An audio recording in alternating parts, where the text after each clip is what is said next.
তোমার কথা আমি শুনি, আজকে তুমি আমার কথা শুনবে, ঠিক আছে? আচ্ছা। আমি তোমার ঘরের বউ, তোমার কথা তো আমার শোনাও মানে এটা ইয়ে আছে, কিন্তু আমার কথাও কিন্তু মাঝে মাঝে শুনতে হবে, ঠিক আছে? তুমি যে সবসময় মনে কইরা দৌড়াদৌড়ি করো, শুক্রবার নাই শনিবার নাই তোমার অফিস, শুনে একটা কথা কই, তুমি তো জানো তোমার আমি পছন্দ করে ভালোবাসে সবকিছু ফালাই রেখে এসে বিয়ে করছি। হ্যাঁ হ্যাঁ, তুমি আমার সুখ দাও, আমার কাছে ভালোই লাগে। এখন আমার লাগবো, তুমি কেমনে দিবা এটা তোমার চিন্তা, ঠিক আছে? আর তুমি যদি এখন অফিসে যাওয়ার কথা একবার আমার বলছো, আমি কিন্তু তোমার চাকরি করার জীবনও দিব না, তোমার সারাদিন গল্পতে বসে। এখন কি লাগবে? হ্যাঁ লাগবে, কারণ আমি তোমার বউ না। দেখো একটা কথা কই, বিয়ে করছো কিসের জন্য? বিয়ে তো মানুষ বিয়ে বিয়ে করছি শখের জন্য, মনের আশা পূরণ করার জন্য। মনের আশা পূরণ করার জন্য। তো একটা নারী বাপের বাড়িতে টাকা পয়সা গাড়ি বাড়ি খাবার দাবার সবই পায়, কিন্তু স্বামীর সুখটা পায় না, বুঝছেন? এই স্বামীর সুখের জন্যই শ্বশুর বাড়িতে আসে। তা আমি তো আপনার কাছে আসছি এই সুখের জন্যই। তা আপনি যদি না বুঝেন তাহলে যেন হবে। আর না, শুনে, সারাদিন কাজ কাম করছি, ক্লান্ত হয়ে গেছি, এখন তুমি জিনিসটা দিবা, আমি গোসল করে ফ্রেশ ফ্রেশ হয়ে পরে এলা, তুমি অফিসে গেলে যাও, মেতে বাড়িতে শুয়ে যাও, আমার কোনো সমস্যা নেই। আচ্ছা। দাও।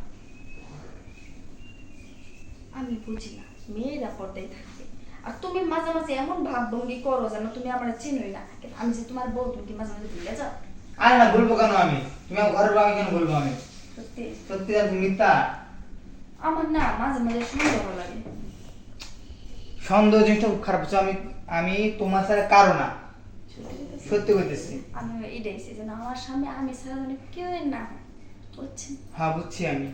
এখন শুনো, আমার কিন্তু একটা বাবু লাগবে অতি তাড়াতাড়ি, কারণ মানুষের সব দেহ, তোমার বন্ধু বিয়ে করছে, বাচ্চা হয়ে গেছে, সবার বাচ্চা হয়ে যেতেছে, তুমি ঠিকভাবে খাবারও দাও না, আর আমার বাবু হয় না।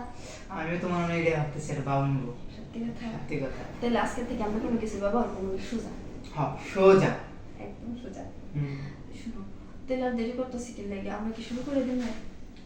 একটু গল্প করি। আরো গল্প? তুমি একটা কথা বলি, আজকে যে দিবা, হুম। হ্যাঁ, যেন অন্য দিনের থেকে আজকে একটু সুখটা বেশি পাই। আচ্ছা। সত্যি? সত্যি। বাড়িতে কেউ নাই, আমি তো কেউ নাই। বুঝলাম না, আমি সে কখন কাজ কাম শেষ করে একবার যে বইছি, কোনো সারা শব্দ পাই না বাইরে, মায়ের মনে হয় অন্য বাড়িতে গেছে না? হ্যাঁ হ্যাঁ, আমার অন্য বাড়ি হয়ে গেছে। দরজা লাগাই দিয়ে আসছো? হ্যাঁ, দরজা সব লাগানো শেষ, মানে ঘরের এখন ঘরের জন্য কাজটা শেষ করে ফেলে। আর লাঞ্চ টাইম আপনি আমারে খাইবেন, ভাত খাইবেন, পরে অফিসে যাবেন। আচ্ছা।